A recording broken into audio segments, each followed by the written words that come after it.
चला आता युती होणार की नाही होणार, महायुती महापालिकेत असणार की नाही असणार हेही सरकारमध्ये ठरणार असं आपल्याला म्हणायला काही हरकत नाही।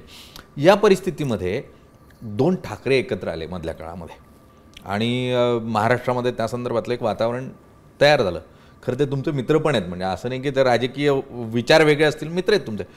त्या दोघांच्या एकत्र येण्याचा राजकीय परिणाम काय पाहता तुम्ही? भाजप अध्यक्ष म्हणून विचारतो मी हा प्रश्न, प्रदेश अध्यक्ष म्हणून सांगा। नाही, खरं तर एक गोष्ट काय लक्षात घेतली पाहिजे की आजची जर परिस्थिती पाहिली, निवडणूक अजूनही मला असं वाटतं 3 महिन्या 4 महिने किंवा असा जो कालावधी आहे त्या कालावधीमध्ये होऊ शकतात। हल्ली एक शब्द तयार झालेला आहे की म्हणजे तो वारंवार मीडियाकडून सुद्धा येतो आणि आमच्याकडून म्हणजे राजकारण्यांकडून पण फार मोठ्या प्रमाणात येतो, नेरेटिव्ह सेट करणे।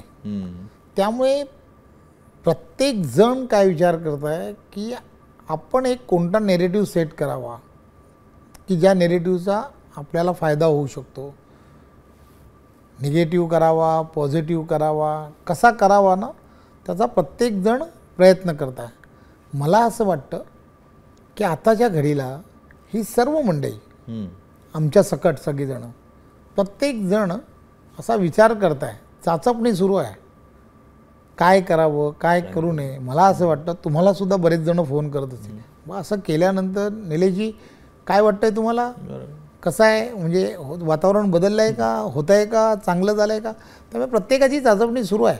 त्यामुळे आम्ही सुद्धा आता कसं आहे की थोडंसं काय म्हणा सावध म्हणा किंवा असं हो का नाही असं म्हणण्यापेक्षा काय आम्ही सुद्धा असा विचार काय करतो आहे की आम्ही आत्ता पार्टी म्हणून काय विचार करावा, तर 51% बूथची लढाई जी आहे ती आम्हाला पॉझिटिव्हली कशी जिंकता येऊ शकते, त्या दिशेने जर पार्टी म्हणून आपण जर गेलो तर येणाऱ्या काळामध्ये ह्या सगळ्या ज्या गोष्टी आहेत त्या आम्हाला सोप्या जाऊ शकतील, महायुतीला सोप्या जातील, पार्टीलाही सोप्या जातील। त्या दिशेने काम करावं आणि सध्या वेट अँड वॉच सारखी भूमिका ठेवावी।